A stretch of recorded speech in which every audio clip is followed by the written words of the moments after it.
అద్భుతమైన మరో ప్రపంచానికి మాయా వరల్డ్ స్వాగతం పలుకుతుంది. దీని విశాఖ సాగర తీరంలో ఏర్పాటు చేశారు. ఇది పర్యాటకులకు కొత్త అనుభూతిని అందిస్తుంది. మాయా వరల్డ్ ఎలా రూపుదిద్దుకుంది, పర్యాటకులు ఏమంటున్నారు, ఈ అంశాలపై పూర్తి సమాచారం మా ప్రతినిధి రాజు అందిస్తారు.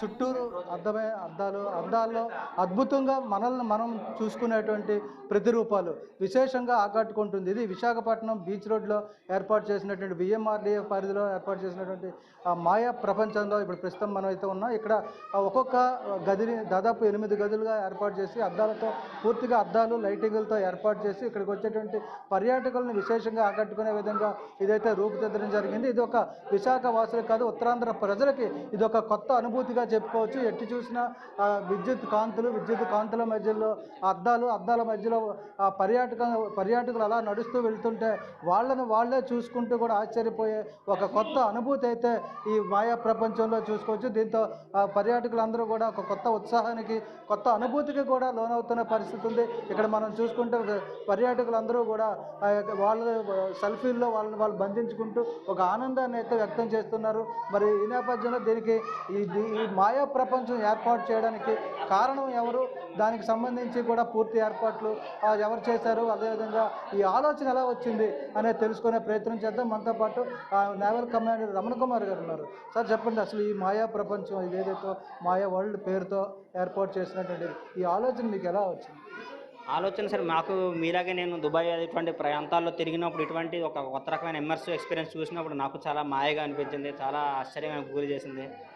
సో ఇందులో నేను ఈ ప్రాంత వాసిగా ఉండడం వల్ల నాకు మన ప్రాంతానికి ఏదో చేయాలని ఒక తపనతో ఇటువంటిది మన దానికి ఎందుకు, మన ఊర్లో మన ప్రాంతంలో ఎందుకు క్రియేట్ చేయకూడదని ఒక ఆలోచనతో దీన్ని స్టడీ చేయడానికి నేను చైనా, జపాన్ లాంటి దేశాలు తిరిగి ఇందులో రకరకాల థీమ్స్ని స్టడీ చేయడం జరిగింది. సో మన విశాఖకి షూట్ అయ్యగా, మన ప్రజలకు షూట్ అయ్యగా, మన బడ్జెట్ అలాగని మనం ఇప్పుడు మీరు దుబాయ్ లాంటి ప్రాంతాలు చూసారంటే ఒక్కొక్క టికెట్ 5,000 6,000 రూపాయలు ఉంటుంది. సో ఇక్కడ మన ప్రజలకు తగ్గట్టుగా 200 300లో తీసుకురావాలని, అందులో ఎటువంటి పెడితే బాగుంటుందని ఒక ఆలోచనతో నేను ఒక కొత్త రకం మన ప్రజలకి అందజేయాలని ఒక సదుద్దేశంతో దీని గురించి స్టడీ చేసి ఒక బెస్ట్ ఎక్స్పీరియన్స్ ఇక్కడ తీసుకురావడం జరిగింది సార్. ఎన్ని రోజులు పట్టి, అంటే మీకు ఆలోచన ఎప్పుడు వచ్చింది, ఎన్ని రోజులు పట్టింది, ఇక్కడ మీకు విఎంఆర్డీ అధికారులు కానీ వీళ్ళ సహకారం ఎప్పటికీ మీకు సహకారం? సో ఇది సుమారు 1 సంవత్సరం ముందు నాకు ఈ ఆలోచన వచ్చి నేను దీని గురించి స్టడీ చేయడం జరిగింది. ఒక 3 నెలలు స్టడీ చేసి ఇది అంతా నేను సరి చేశాను. లక్కీగా విఎంఆర్డీఏ వాళ్ళు ఆప్షన్ నిర్వహించడంలో ఆప్షన్లో నాకు ఈ స్థలం దొరికింది. తర్వాత విఎంఆర్డీఏ అధికారులు కూడా చాలా సహకరించి నాకు ఒక 2-3 నెలలు ఈ స్థలం అంతా కూడా రెడీ చేసి హ్యాండ్ ఓవర్ చేశారు. సో విశాఖపట్నానికి మనకి మెటీరియల్ చైనా నుంచి షిప్స్ ద్వారా ఇంపోర్ట్ చేసుకొని కస్టమ్స్ అయి క్లియర్ అయ్యి ఇక్కడ మనం అంతా కలిపి ఒక 2 మంత్స్లో మనం ఫిట్ చేయడం జరిగిందండి. ఇందులో చూసుకుంటే ఒక బ్రిడ్జ్ ఎలా తిరుగుతున్న ఫీలింగ్ వస్తుంది, అంటే అందులోంచి నడిచి వెళ్తుంటే అది రొటేట్ అవుతున్నటువంటి ఫీల్ వస్తుంది. దాని ప్లాన్ కానీ దాని ఆలోచన కానీ ఎవరిది ఏంటి? సో ఇంతకుముందు నేను చూసిన మ్యూజియంస్లో ఏంటంటే సార్ అన్నీ కూడా విమర్శివ్ మ్యూజియంస్ కింద ఉండేవి. అలాగే నేను వేరే వేరే తిరిగినప్పుడు అంటే ఇక్కడ మనకి పిల్లలు, పెద్దలు, ఆడవాళ్ళు అందరికీ షూట్ అయ్యే విధంగా ఉంది. అంటే ఒక్కరికే షూట్ అవ్వకుండా పిల్లల కోసం అంటూ ఆ బ్రిడ్జ్ పెట్టడం జరిగింది. Thank you. ఇదే మొత్తంగా చూసుకుంటే విశాఖపట్నానికి ఒక కొత్తదనం తీసుకురావడంలో ప్రతి ఒక్కరు కూడా ఆలోచన చేస్తారు.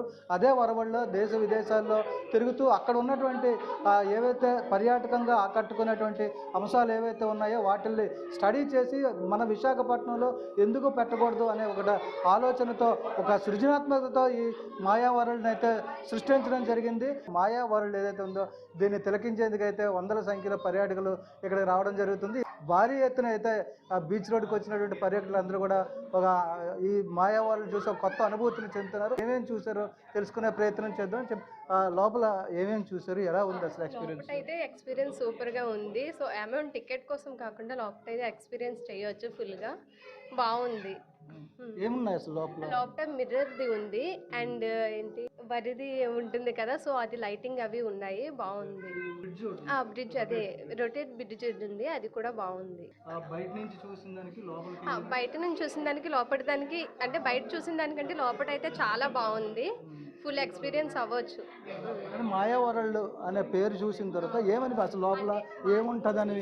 మాయా వరల్డ్ అంటే మేమైతే నార్మల్ ఏదైనా అంత ఏమి ఉండదేమో అని అనుకున్నాము, కానీ బాగుంది. లోపలికి వచ్చాకైతే చాలా బాగుంది. మీరు ఇందులో ఏం చూసారు, ఏమనిపిస్తుంది?